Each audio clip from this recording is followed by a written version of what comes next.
Hello, mathematicians. Today we are going to talk about 3 addition strategies. Now, why do I even teach you different ways to do addition? I teach you different ways for a couple of reasons. First, all of our brains are different. Some of our brains, this strategy might make sense, and some of our brains, this one, and some of our brains, it might be this one. Now, I know there's nothing written there, but there will be soon. Also, being able to think about different problems in different ways helps your brain grow as a mathematician. Lastly, sometimes some of these strategies might be really good and easy for a problem, and sometimes they actually might make the problem harder. So when we know different strategies, we can pick the right one for the right situation. The first strategy that we're going to talk about today is called add like units. And it's exactly what it sounds like. You add units that are alike. Today we're going to solve the problem 146 plus 29. And we're going to solve it in 3 ways. I'm going to go ahead and just split up the board here so we have 3 ways to solve. So let's start by doing add like units. And I wrote that in red, so we're going to do it in red.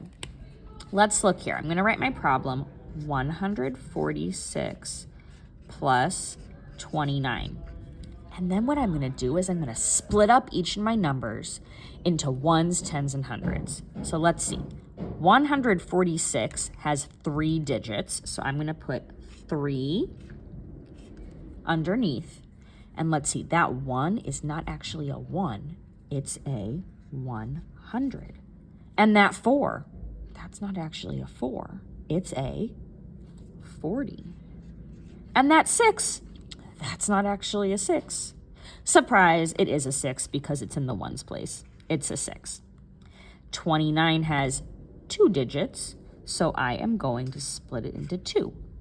2 tens, 20, 9 ones. My next step is I'm going to add my hundreds, my tens, and my ones. Let's see, 100, here's 100. There's no hundreds here, so I just have 100. My tens, I have 40 and 20. 40 plus 20 equals 60. And then my ones, I have a 6 and a 9. 6 plus 9 equals 15. So now I'm going to add my hundreds and tens and ones together. 100 plus 60 is 160. 160 plus 15, let's see, I'm going to add another 10, that's 170, plus another 5, that's 175. So I have my sum of 175. Let's look at a different strategy. My second strategy I can use to add is the make 10 strategy. And just like it sounds, you are going to make a 10. So let's try that one. I have 146 plus 29.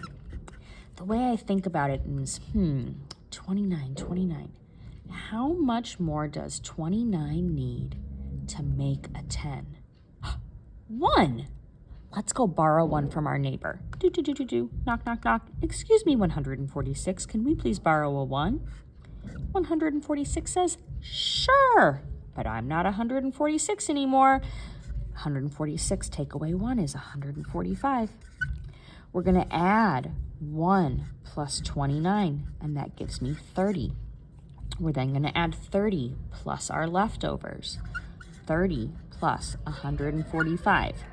3 tens here plus those 4 tens makes 7 tens. 175. Look, we get the same sum. The last strategy we're going to talk about is called compensation. And compensation is an addition and a subtraction strategy. So let's see how that one works. 146 plus 29. The way compensation works is I'm going to start with a number line. and I'm gonna start with 146. Now I could add 29. I could add 10, 20, 1, 2, 3, 4, 5, 6, 7, 8, 9. But wow, that seems like a lot of steps. Maybe I could add the nearest benchmark number, 30 instead. 146, or 104 tens, 6 ones, plus 3 tens. Those 4 tens and 3 tens make 7 tens. 176. But I wasn't supposed to add 30. I added too much. I need to take some back. I need to compensate. So how far away are 30 and 29? They're 1 away. So I subtract 1. 176 minus 1 is 175.